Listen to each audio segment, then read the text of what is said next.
But how many of you love your wallet? Okay, wow. There is not one hand. No one loves their wallet. When you open your wallet up, it's quite scary. You can say, I want to do ABC. I want to swap $5 of Solana into $3 of Base and $2 of USDC on Ethereum. And then the app will go and figure this out for you. I think this is going to be my go-to example when somebody is asking, why would we need censorship resistance? Predictability of transaction fees, which are quite unpredictable on Ethereum and can cost a lot. The most important part is input-output speed. Cosmos is great at all these three things.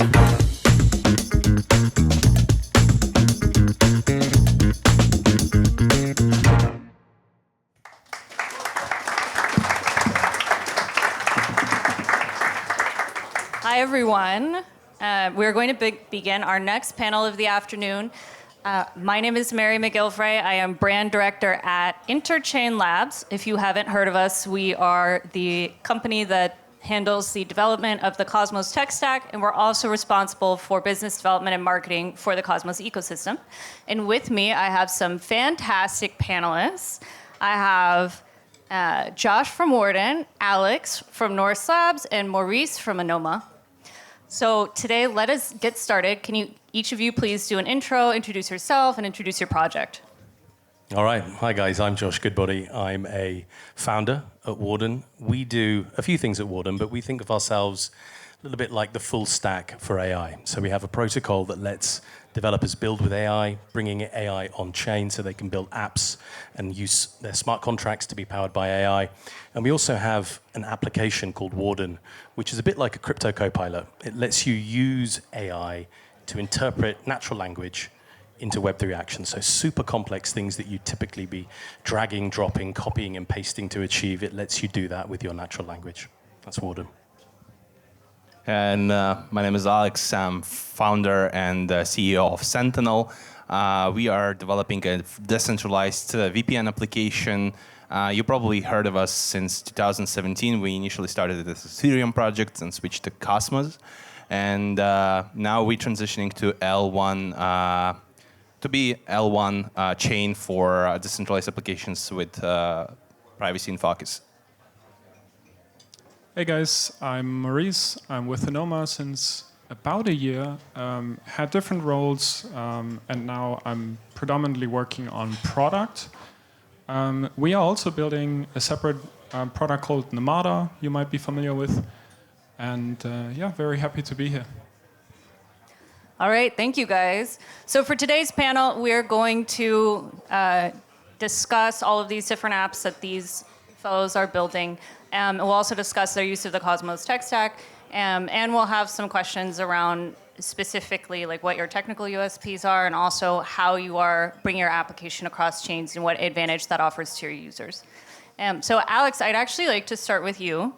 My question for you is, Sentinel, you guys have achieved quite a degree of commercial success. I think you guys have like 500,000 total users, 70,000 monthly active users as of a couple weeks ago.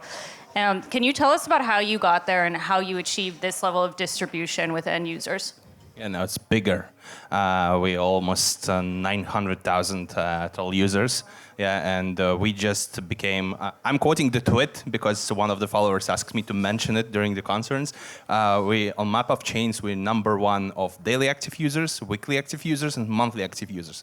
So yeah, Sentinel is building decentralized VPN blockchain that allows to build decentralized VPN, obviously. And we've been designing that as an SDK for centralized VPN providers to switch onto Web 3.0 sort of a solution.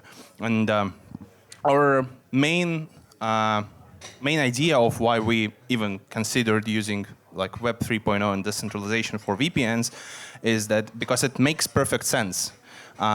If we look at centralized VPNs such as like NordVPN or ProtonVPN, you name it, in certain regions such as like China, Russia, and some other countries, they got pretty heavy censorship.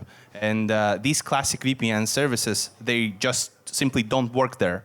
And decentralization comes into play, and it changes the game completely, because there is no single entity that government or any like censor can go after. Thus, it cannot be blocked. And we packed it as a solution that is now being used in the multiple applications. One of the applications is designed by our partner company that I'm also working in, Norse Labs. And we made an app called DVPN for like iOS, Android, Mac OS, you name it. And very recently, we launched the app for TV platforms, specifically Apple TV and Android TV. And that's where the story of great success began, because for example, in Russia, where I was born in, there is a very heavy censorship as of now, and people cannot access, for example, YouTube, some like free media outlets, and so on. And they would love to do so on their TVs, and there's simply no single VPN exists that works on TV platforms. And when we released our very first application for a TV that comes with this DVPN functionality that powered by Sentinel, we frankly become the only one working VPN providers for TV platforms in Russia. And within a week since launch, within 3 days since launch, we skyrocket on the charts of downloads in App Store. We became #1 most downloaded free app in Russia at this specific time. And application became extremely popular. We featured the subscription model that allowed you to purchase a subscription plan for VPN on-chain. And people loved it. And when they found this application on TV as a point of entry for their Web 3.0 journey, they then subsequently downloaded an application for their iOS device, for iPhone, for Android, for their Mac. And they just learned out more about Sentinel, and then they got interested in the decentralization, Cosmos ecosystem, so it was their point of entry into that field. Was it a particular end user insight or maybe a market timing situation that you think may have also helped to propel you guys forward? How did you make this choice to build this particular tech at this time? So yeah, when we looked at the market, we were making a sort of a spreadsheet of all classic VPN providers and what are their benefits, how do they operate, where they're used the most, and we found out that there is a very few areas where there is a lack of competition, I would say, and where we can bring great value comparing to what others are offering there. And all of that thanks to decentralization once again. And that's why we came up with the idea of rolling up a TV-based application. So yeah, I think that it was the right timing as well, because when all this geopolitical conflict started and so on, we knew that censorship only will be more tightened there. So we understood that this is the right time for us to join the efforts. And also there is not only Russia as example, there is such country as Turkmenistan. They have also very strict censorship, and there's literally no single VPN provider works there at all, none. And Sentinel became #1 VPN application that is actually able to operate there because of the scope of protocols we're using, which are undetectable by DPIs, but also because of the blockchain, that there is no single server that government can go after and ban, for example, API endpoints and so on. So, I think this is going to be my go-to example when somebody is asking, why would we need censorship resistance? And this question comes up, right? And sometimes it's hard to find an answer when we only look at DeFi and the few few countries we usually look at. But yeah, I love that. Yeah, absolutely. And we even made up our own slogan that our VPN is a VPN that works where others don't, and it essentially shows our go-to-market strategy. Okay, very interesting. Maurice, actually, next question is for you. Anoma is building an OS for intent-centric applications. And it says, you guys say that you're aiming to end state fragmentation and end-user fragmentation. Can you tell us exactly what that means and how does this work? Yeah, I think this really goes at the core of what we've been talking about today. During the first half of the day, I've attended some of the panels here and many very interesting comments. So yeah, we're building an operating system for intent-centric applications, and this kind of has two parts. We have the distributed operating system, which is, you can think of it as a model that connects different blockchains with a system that we call the controller system. The first controller we are currently implementing is going to be the Ethereum controller. But as I said before, we also work on other products like Nomada. So I think there is a very good path to like diversifying the set of controllers quickly. And the second part of the distributed operating system for intent-centric applications are obviously this intent focus. And there is just so much greenfield, and we want to give developers predominantly the tools to build these intent-centric applications such that most of the complexity of finding the execution path is abstracted away, and such that users don't have to care about these things. I mean, users should not care about any of these things to begin with. And yeah, to your question about fragmentation of state and users, fragmentation of state is really just allowing developers to forget about the underlying blockchains by connecting them with the Anoma controller system. This is a successive rollout, so we start with a chain, we connect more and more chains. And ending the user fragmentation, for me personally, this is just a function of state fragmentation plus building applications that users find valuable.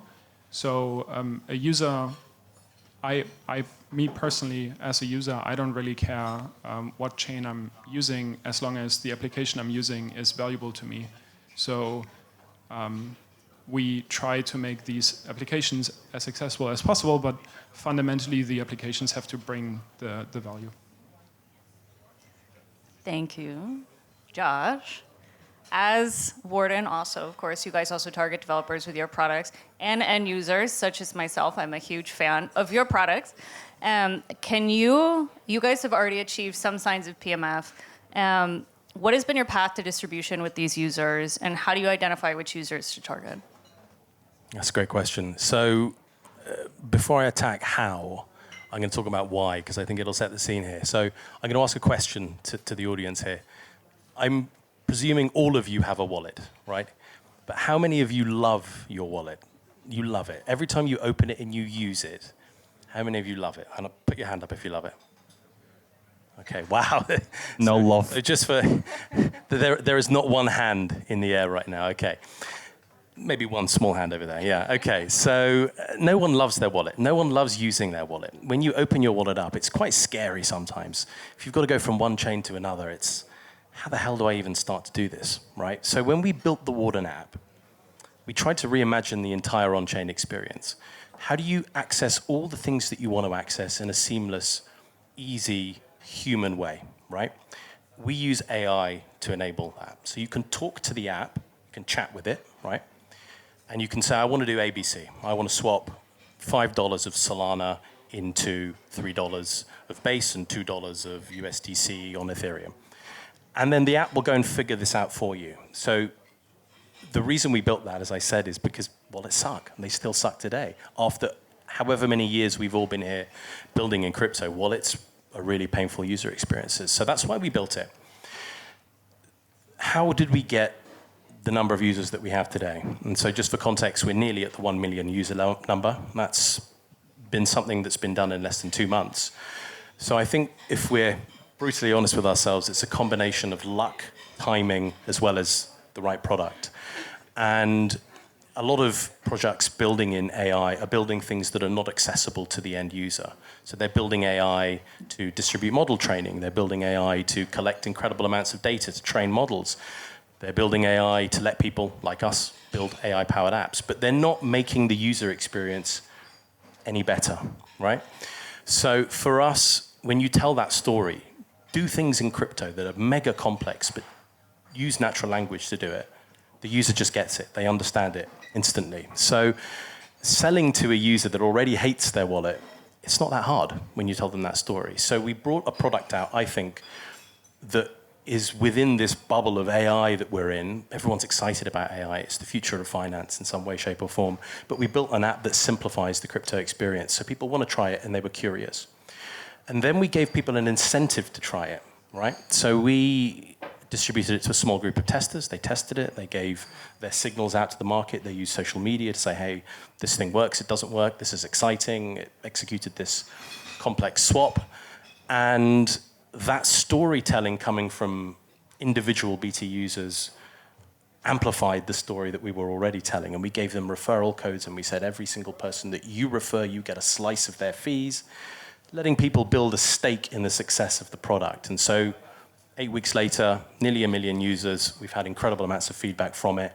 And for us, a combination of good distribution through incentives, as well as hitting the market at the right time. And what was one early learning through this initial GTM process that you guys were able to take in and actually optimize in the app experience? Yeah, well, people want to do really complex things in crypto, and they will confuse the hell out of models. And they will intentionally try and do the most complex things that they can possibly find to do.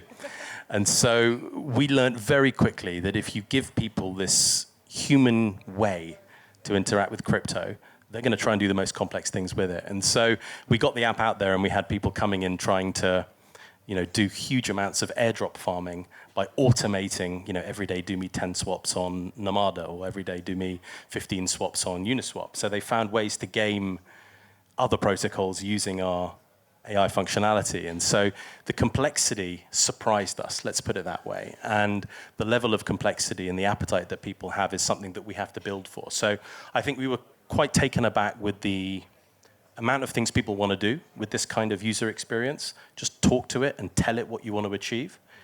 And for us, it's an engineering challenge trying to meet that. But it's been great fun to see what people want to do, and that's what we're building for. And I think, just intuitively from like a marketing or branding perspective, it sounds like your product manages to alleviate a lot of mental lift that those of us who use crypto and DeFi, whenever you perform some sort of action, you have to do a lot of thinking about it, right? And it's often a multi-step process. So being able to talk to an application and say, hey, do this for me, is potentially a much better user experience. It's refreshing. And what we've built into the app is we've built insight. Data, news, so you can ask it questions. Why did Pengu pump 2 days ago? What happened on the Nomada mainnet launch? Why was the price action what it was? It gives you that insight, and from that research and insight you get, you can make a buying decision or a selling decision even. So it simplifies the entire user journey that most average users have when they're doing something in crypto. Maurice, I'd like to go back to you. Very curious for Anoma specifically, because we already know Nomada is already live. For Anoma, what is your GTM plan? And how are you guys thinking to really enter into the market and get distribution on your product? Yeah, we've been building the stack for some time now. And I think what has changed over the last couple months for sure, maybe even years, is that just shipping something and then some developers will show up and build something that doesn't really work anymore. So we have a very principled design, built the entire architecture with privacy in mind, and we basically optimize our go-to-market for two things now. We still want to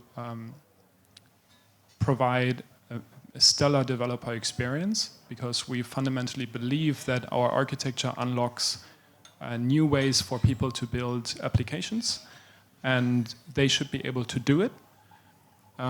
But at the same time, since the market has fundamentally changed, in my opinion at least, we are looking into building first applications ourselves. We have a few candidates we are currently working on, And I mean, this has many benefits, in my opinion. It really shows the team what the developer experience is right now. Our own virtual machine and our own language are complex at first, but building these applications makes it very clear where we can improve and what's already great. So yeah, I would say we optimize our go-to-market right now for these two things. We still build developer tooling.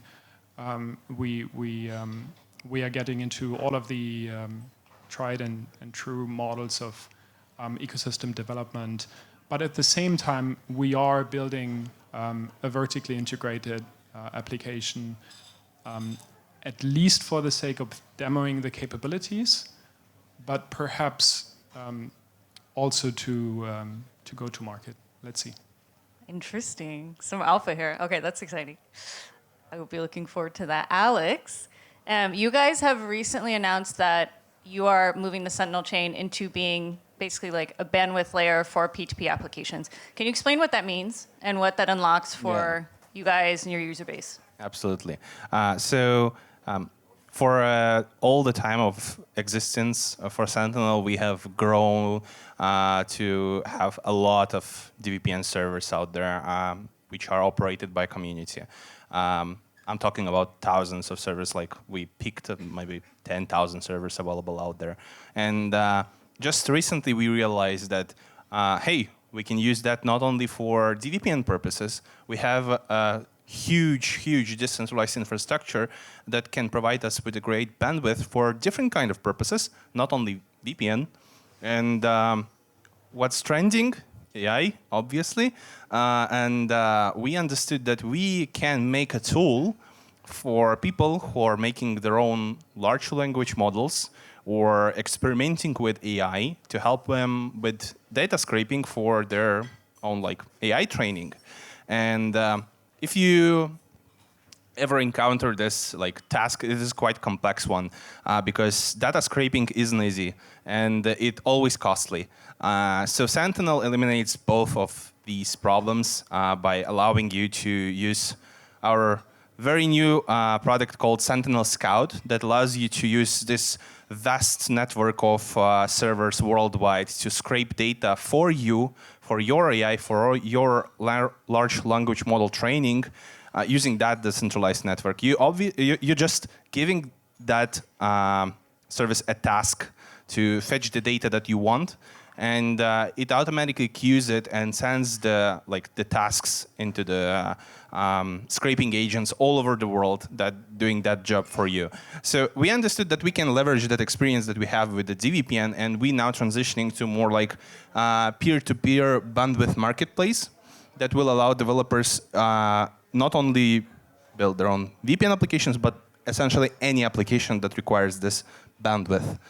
So that's what we're doing on Sentinel right now. We even changed our branding a little bit. So it was Sentinel DVPN. Now we Sentinel peer-to-peer, and the ticker changed as well. So yeah, we're looking forward to see how Sentinel Scout will be used in the AI area. And we see that we're now currently integrating with certain projects that are building on Fetch AI, for example. And we have relationships with Akash using their Akash chat technology to build very easily AI agents that are working together with the Sentinel Scout, allowing it to scrape data in real time. Interesting. Okay, last question, guys. Why did you choose to build on the Cosmos tech stack? So for us, building at a protocol level, so I talked a lot about the app, but we've built a protocol as well called Warden protocol that lets you source off-chain data like AI models, bring it on-chain, verify it for correctness. That whole stack is powered by the SDK. And what's great about the SDK, I'm preaching to the converted here already, but what's great about the stack is that you can customize it from the ground up. And that's really what we've done. Every element, every component has been purpose-built for our mission. And for us, that was super valuable. For us, we started as once again, was an Ethereum project. Back in 2017-ish something, it was the obvious solution for any project to lift off, but then we quickly encountered several difficulties that Ethereum just cannot deal with. I'm talking about predictability of transaction fees, which are quite unpredictable on Ethereum and can cost a lot. Also lack of control over the infrastructure and the network itself. And also the most important part is input-output speed. There is a lack of it in Ethereum. And Cosmos is great at all these three things. So we thought that it might be a great solution to make a transition from Ethereum to Cosmos-based our own chain. So we made it in 2018, I believe, and we never regret that decision ever since.